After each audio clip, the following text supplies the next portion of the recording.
So this month we are talking about joy because this is a time of year where we hear a lot about joy. Joy to the world is our theme for the month. And I wanted to talk about it because even though that's the theme of the month, not everyone at this time of year actually feels joy. And especially now, I think in our world and just things in our world right now, we might even say, what the heck is there to be joyful about? Well, I picked the topic not in spite of those feelings, but because of perhaps those feelings. That this is a place where we can come together and recognize what joy really is and have a deep experience of it, even in the face of maybe some personal sadness or grief or feelings of loss or loneliness in our personal life or an unhappiness with, what's happening in our world. Regardless of all of that, we are in fact inherently joy. And that's what we have talked about this month so far as our foundation, that we are inherently joy. But I want to make a quick distinction this morning before we get into our theme. And our theme for today is a joy to behold. And we're going to have a joy to behold as we look at specific things out of the theme book, the Book of Joy, which is a transcription, really, and commentary on a week-long dialogue between His Holiness the Dalai Lama and the Archbishop Desmond Tutu. They met for a week a couple of years ago and had this amazing, deep, rich, joy-filled dialogue, and then it was recorded and other ideas brought in this book by Douglas Abrams. It's a great, great book. So the foundation I want to just layer, a little distinction I want to make this morning before we get to our specific conversation, is the idea of the difference between joy and happiness, because there is one. There's a big difference between joy and happiness. As we have said all month, joy is an inherent quality. Joy is who and what we are. We are joy incarnate. We are joy in form because we are God in form. We are spirit in form. We are life with a capital L in form. And joy is a quality of life itself, of spirit, of God. And we are manifestations of God. So logically, we are then manifestations of joy. We are inherently joy, even when we don't feel particularly joyful. We still are inherent manifestations of joy, even when we don't feel like it. Now, happiness is a feeling that we have that is very conditional. It is very conditional upon having life be the way we want it, right? We're happy when life goes our way, when things unfold the way we want, when you behave the way I want you to, right? When you do what I want, when this happens because I want it. And there's nothing wrong with having wants and having our wants met. Not when it comes to, I want you to behave this way. We don't want that, but that's a whole other sermon. We won't go there this morning. But happiness is contingent upon getting our own way. Does that make sense to you? Does that ring true? Right. So happiness is very circumstantial and conditional, and it can be here in 1 minute and poof, gone the next. So I was thinking about then the relationship between the inherent joy that we are and this feeling of happiness that we experience conditionally, and what's the relationship between those two. And so I wrote this, and I'm going to quote myself on this, but I want to read it so I get it right, and I don't want to paraphrase myself. I'm happy to paraphrase Ernest and Jesus and everyone else, but I want to get this right. I'll tweak it later, probably. I'll decide that I could have said it differently. All right, so here it is. We experience the greatest feelings of happiness when we have cultivated qualities that activate or stir up the inherent joy that we are. Oh, that was sort of a mouthful, so let me say it again. We experience the greatest feelings of happiness when we have cultivated qualities that activate or stir up the inherent joy that we are. So there is a relationship between our inherent joy and our experience of happiness. Happiness at a deeper level, not just happiness because that thing happened that I wanted, but because I've stirred up within me my inherent joy, and when I've done that, then I have a high level of happiness. Does that make sense? Are we good with that? Good, because I want to talk about this morning some things that come straight out of that book, the Book of Joy. The Dalai Lama and the Archbishop, Desmond Tutu, talked about 8 pillars of joy, they called them. 4 pillars that are of the mind and 4 pillars that are of the heart. Well, the good news is I'm not going to talk about all 8 this morning because you'd be here till 1 o'clock or so, and we won't do that. I'm going to do 4 today. I'm going to do the pillars of the mind today.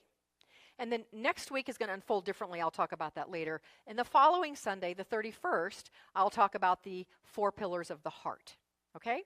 And I love how these 4 pillars match perfectly one of the statements in CLF's mission, which is that we teach tools and techniques to find the sweet spots between the head and the heart of our science and mind teachings.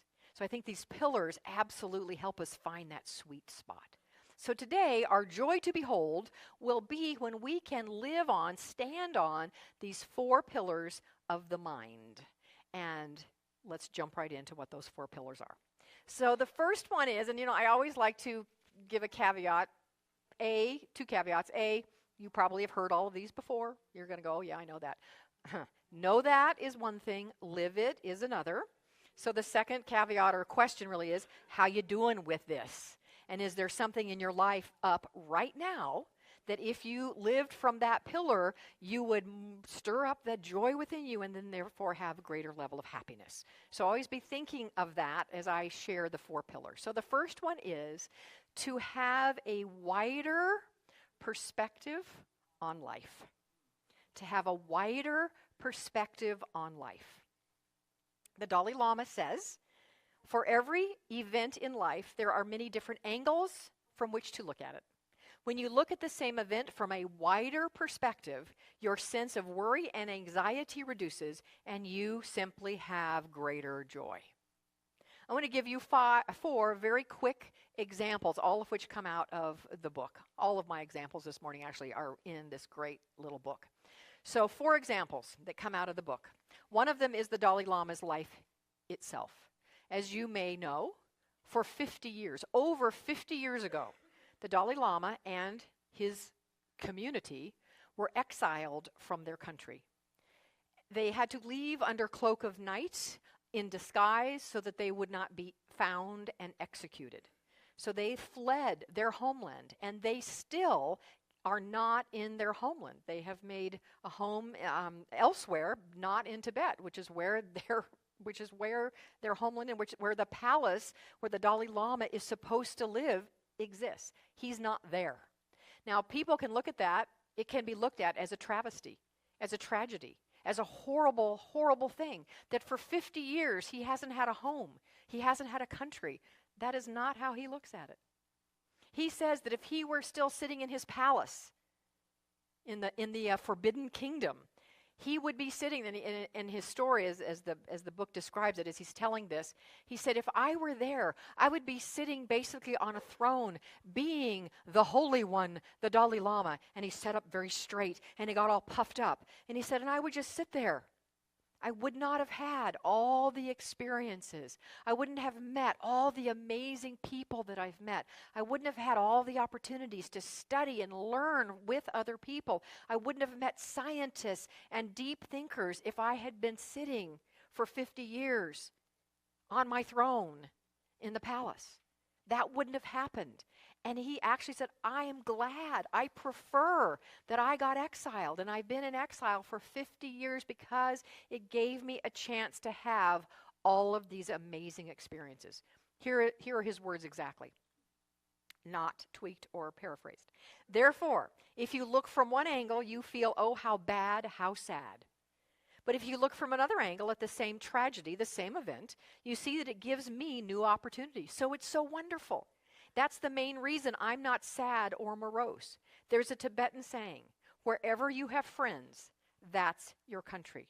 And wherever you receive love, that's your home. Isn't that beautiful? Wherever you have friends, that's your country. Wherever you receive love, that's your home.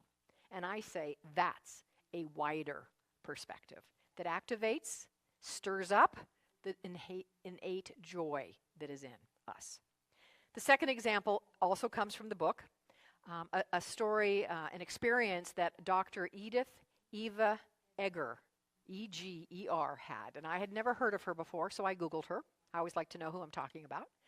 She is a Holocaust survivor, travels the country now, speaking, lecturing to people on what she learned at Auschwitz. And she's done a TED Talk, great TED Talk. Listen to it. It'll move you to tears and make you laugh and bring you great joy.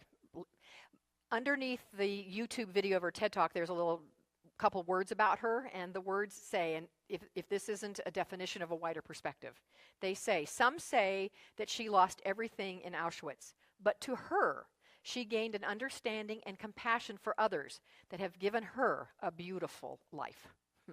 That's a wider perspective. So she tells a story because she travels all over the country, speaking, lecturing, and meeting one-on-one with people. She tells a story of going to an Army medical center in Fort Bliss, and 2 soldiers had had the exact same experience in combat. They had lost their legs, and they had the same prognosis, the same diagnosis, the same prognosis. She went to see one of them. His name was Tom, and he was in his bed in a fetal position talking about how awful life was, and he didn't know how he could go on. The second one she went to see, exactly the same situation. His name was Chuck. He was in his wheelchair. He had just been wheeled out to the garden, and he said, I believe I've been given a second chance at life, and I'm so grateful for that. And I realized as I'm out here in the garden, 2 things. One, I can see the flowers a lot better from here. I can smell them better. Number 2, I can look my children right in the eyes. That is a wider perspective. The fourth wider perspective is one that practically every astronaut who has gone out of our atmosphere and beyond and has looked back at our Earth have come home with a wider perspective, because they all say, I see our Earth as this little blue ball in the middle of the enormous universe, and they're only looking at a tiny little piece of the enormous universe. But they see the Earth without borders, without countries, without walls, without conflict, without everything that we have when we're here. They get that wider perspective, and they see oneness. Not all of them, but many of them come back and say, it gave me a whole new look at my own life and my life as a citizen of the U.S. and my life as a citizen of the world. I see our oneness, is what they said. That is a wider perspective. The Archbishop Desmond Tutu actually called that the God's eye perspective. So our wider perspective is a God's eye perspective. And when we have that about our own lives, we stir up that innate joy within us, and then we experience a lot greater happiness. The second pillar, so that's the first pillar, getting a wider, or now we're going to call it a God's eye perspective. The second pillar on which to stand for stirring up that joy within us is the pillar of humility. I love that. The pillar of humility. Now, not I'm a worm in the dust kind of humility. Not that. Not that. But a humility that says, I am not any better than anyone else, and no one is any better than I am. We, in fact, are equal. And the Dalai Lama and the Archbishop absolutely live that. They do not see themselves as any better than anyone else. They do not see themselves as holy men among other people. They see themselves as men. No better, no worse than anyone else. So it's interesting where the word humility comes from. It actually comes from the Latin word for earth or soil, and the word is humus. H-U-M-U-S, not to be confused with the dip that is present at every single Creative Living Fellowship function that we have. Everyone, because there is a scripture, I think, that says, wherever 2 or 3 stale efforts are gathered, there shall be hummus. Yeah. Yeah, right. It isn't that. It's H-U-M-U-S, and it means soil or earth. So the word humility means being brought back to earth. having our feet firmly planted on the ground and not have any kind of sense of better than or worse than. So the Desmond Tutu gives a really funny, lovely story about himself. So this was in the anti-apartheid days when, there was great tension and, painful things happening in that country, in our world. And he was on a plane traveling to Johannesburg, and the flight attendant came up to him and said, one of the passengers would like you to sign a book. Would you sign your book? And he said, I'd love to. And inside he's thinking, he's trying to be humble, but he's thinking, well, finally, somebody at least gets what I'm trying to do. Somebody. And he was feeling a little puffed up about the chance to sign this book. And so he said, yes, of course, please bring the book. So the flight attendant brings the book and brings a pen. And she says, just before I have you sign this, I want to check, you are Bishop Muzoria, aren't you?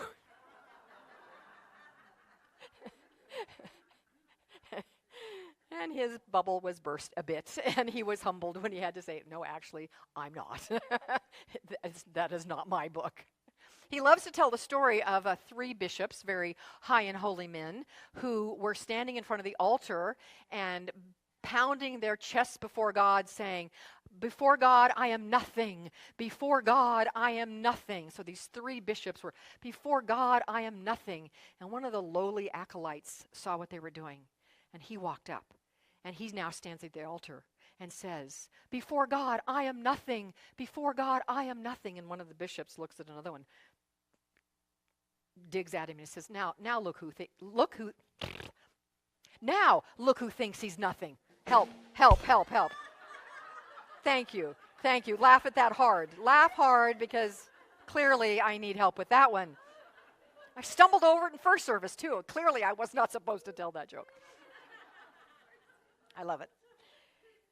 The Dalai Lama says there's a Tibetan prayer that goes like this. Whenever I see someone, may I never feel superior.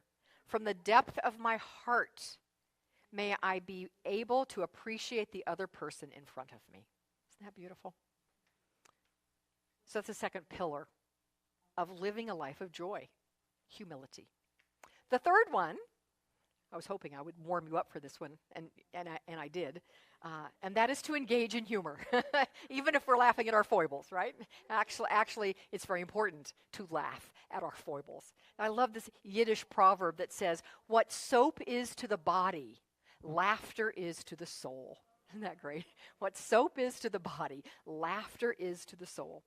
Laughter not only stirs up the innate joy, it in fact releases it. It lets it out. And the Dalai Lama tells of how powerful it can be. He had an experience of meeting with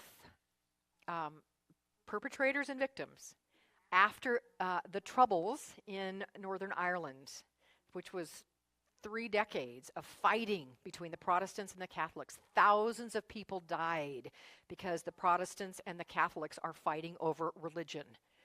So this was done, but there was still a lot of hurt and a lot of anger, and the Dalai Lama sat with a group of people on both sides, those who were hurt, those who had done the hurting. And he said the anger was palpable, the negative energy, the pain was palpable in that room. And one of the Protestant militants stood up and he said, well, I was taught from an early age that our opposition to the Catholics was justified. And what we did was justified because Jesus was a Protestant, not a Catholic. The Dalai Lama, knowing that Jesus was neither Protestant nor Catholic, but in fact Jewish, broke out into hysterical laughter. So this man has just said this profound thing, and I know we're justified because the Dalai Lama breaks out into hysterical laughter. And he has the best laugh. If you have heard him laugh, that laugh is infectious. So he is laughing uncontrollably at the absurdity of that statement that he just heard, and finally catches his breath enough to actually be able to say why he's laughing, and that started everyone laughing. And they were laughing at the absurdity of their prejudice and of their judgment, and honestly at the violence that they had perpetrated for 3 decades. And that meeting went very differently than it looked like it was going to go at the beginning because of being able to laugh. A quote from the Book of Joy: laughter may be the most direct line between two people that we have. Laughter may be the most direct line between two people that we have. And then I add, and it stirs up the joy. Not only stirs it up, it lets it out. So that's pillar number 3. Pillar number 4. After first service, people go through the line and say hi, and this is the one that people had the biggest trouble with. I had many people go, okay, I'm good on the first 3. That third one, that one's tough. So here we go. Living in acceptance.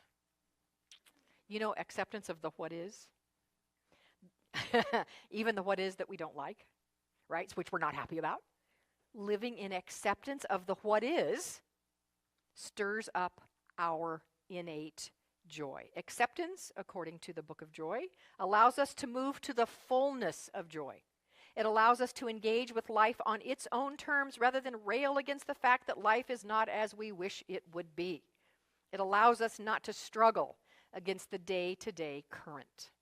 There's an amazing story in the scripture in Acts chapter 16, verses 16 through 40, if you want to look it up, of an experience that two people had when they didn't accept the what is, and then what happened when they did. So I'm going to tell it to you briefly. The story is about Paul. This is after Jesus is crucified, and Paul and company are out preaching the word, preaching Jesus' words. And there was a woman who was hanging around with them who, according to Scripture, had a spirit in her who allowed her to tell fortunes. She was a slave girl, and her masters loved that she had this ability to tell fortunes because she would tell people's fortunes, and then they would get money, and so they liked that. Well, she was also a little different, let's just say. According to Scripture, she had a spirit in her. And she was following Paul and his group around and harassing them, basically, bugging them a lot. Okay, bugging is not the word that's in the scripture. It says that Paul was highly annoyed. That's it, highly annoyed. In other words, he wasn't accepting the what is at all. He didn't like what she was doing. And she's like, it was 4 or 5 days.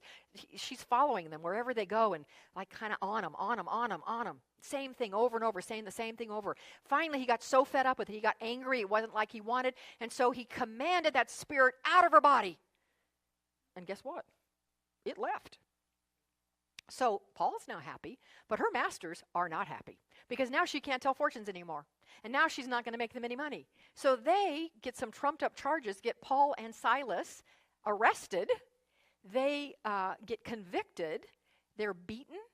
They're put in shackles. And they're thrown in prison. All because they did not accept the what is. Anybody ever feel like you're beaten in shackles and in prison because of whatever is going on? And we feel that way because we've not just accepted this is what it is. So we feel bound and not free. But I believe always in divine do-overs. That at any moment we can do a divine do-over. And though the scripture doesn't say Paul and Silas did a divine do-over, I believe that is exactly what they did. I believe they're in that prison, they're shackled, but they're not moaning their fate, they're not decrying their lack of freedom, they're not, sad about how, imprisoned they've been and how poorly they've been treated and how they've been mistreated. They're not doing any of that. They decide instead, and I'm knowing they just decided to be here now, right? Just accept this. And they decided, the scripture says, to sing praises of joy to God. And so they started singing praises of joy to God. And those of you who know the story, what happened? There was an earthquake right then. And the walls of the prison fell down and their shackles fell off. And not only were Paul and Silas set free, but all of the prisoners were set free.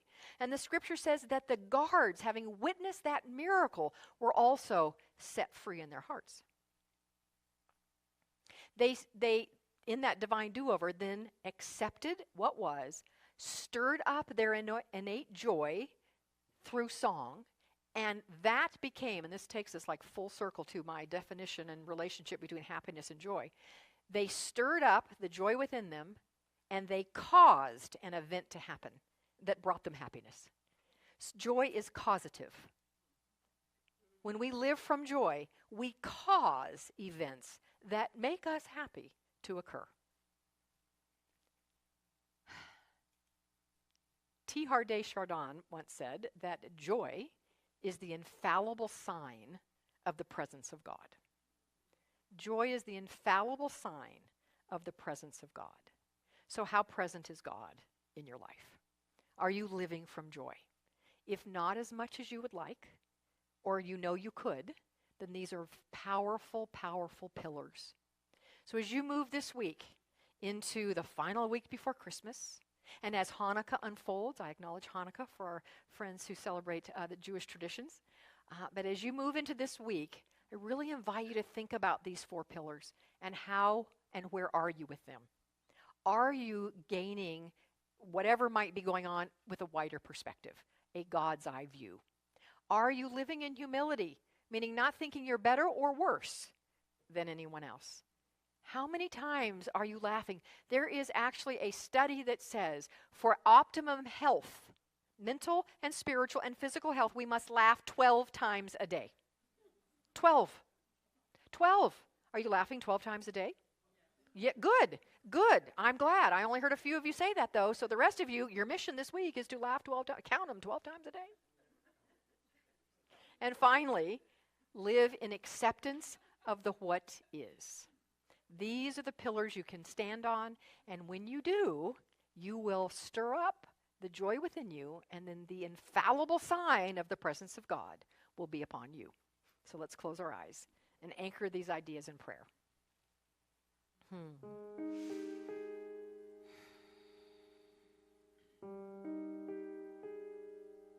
How good, how glorious, how great God is.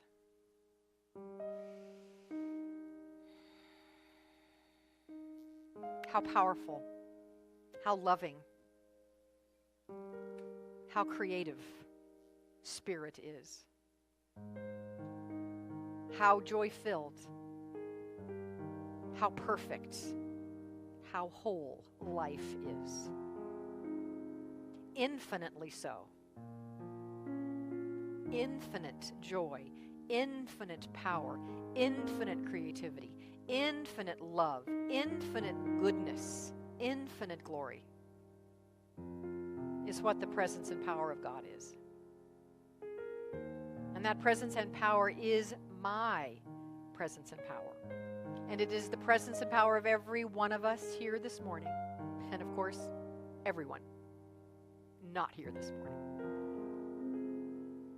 I am, we are God incarnate. I am, we are God in form. I am, we are joy made manifest.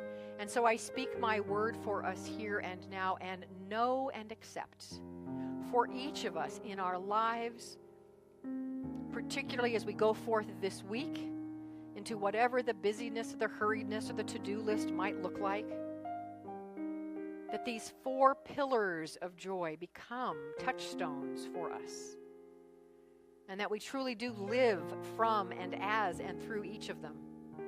And as we do, we stir up the causative force of joy and bring about into our experiences and the experiences of those around us, even those who we don't specifically know or touch but have the ripple effect, also experience the causative nature of joy.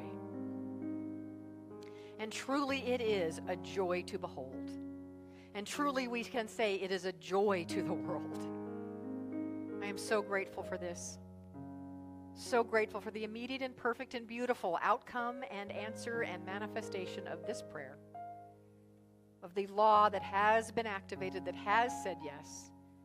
And in that knowing and in that gratitude, I release, I let go. And in faith, in trust, and in truth, we let it be. And so it is.